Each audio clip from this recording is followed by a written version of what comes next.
Hi everybody, this is Wanda back again after a long time. I just wanted to explain real quick part of the reason why I haven't given any updates sooner.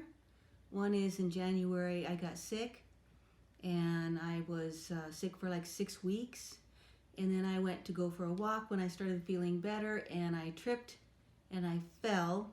I actually thought I broke my nose, but I ended up with 2 huge black eyes that took a long time to heal. I still have a little bump right here that hasn't gone away, but I had black eyes for, man, weeks and weeks and weeks. It was just terrible. But anyway, so I didn't want my face on camera, and just in case somebody got the wrong idea, but I have proof, I have witnesses that I actually fell. So my clumsiness, which is constant. But anyway, how am I doing since the last time I shared how I was doing?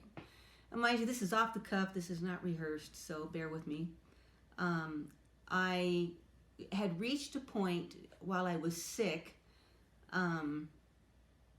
where my tumors had gotten large enough and painful enough that I started sleeping. Initially, I started sleeping in the second bedroom because I was sick, and right about that time, my pain level just got to the point where I couldn't sleep in the bed we normally slept in together, Paul and I, that is. And so for months, I was sleeping in the other bed. I finally got better from being sick, but my pain level was just not good. So, and the tumors had grown. So I heard a doctor on the internet, I won't say who, talking about people being cured from cancer by fasting specifically 42 days on water. I did a bunch of research on that and embarked on a fast. I figured it's not going to cost me anything. It's just going to take a little intestinal fortitude. So I made it to the 15th day, and I ended up breaking my fast. I was so nauseated and scared and weak, and I didn't know if it was normal. I didn't have anybody I could consult with.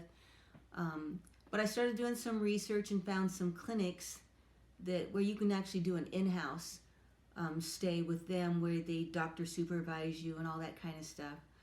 So Paul and I talked about it and decided that even if we have to do it on credit card or something like that, finagle something so that I'd be able to go. It's way less than some of the other clinics I had hoped to maybe go to, but never raised the funds for.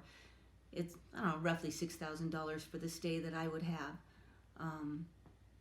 So anyway, that's neither here nor there in the story. It's just an additional trivial fact. So that's what we're embarking on. We're still going through the process of trying to contact the doctor, get registered, find out what it's all going to entail, what my costs actually will be, and not just guessing based on what you read on the website. So I'm kind of excited about that. And here's the reason why. During the 14-day water fast that I did, well, hang on a second. Where was I? Oh, on the 15th day when I broke the fast, one of the things that I had noticed during that 14 days of water fasting was that all the tumors along my neck had gone down. All the tumors on this side of my body had gone down to where I couldn't feel them anymore. The only ones that were left that I could feel were over on this side, and this one over here is the oldest, the largest, and the deepest. And it was really hard. It was rock hard, and it presses on these nerves up here. It goes down my arm, causes pain and numbness. But the pain and the numbness went down. The tumor in that area actually became softer and a little bit smaller. But by 3 or 4 weeks after breaking the fast, it all came back with a vengeance.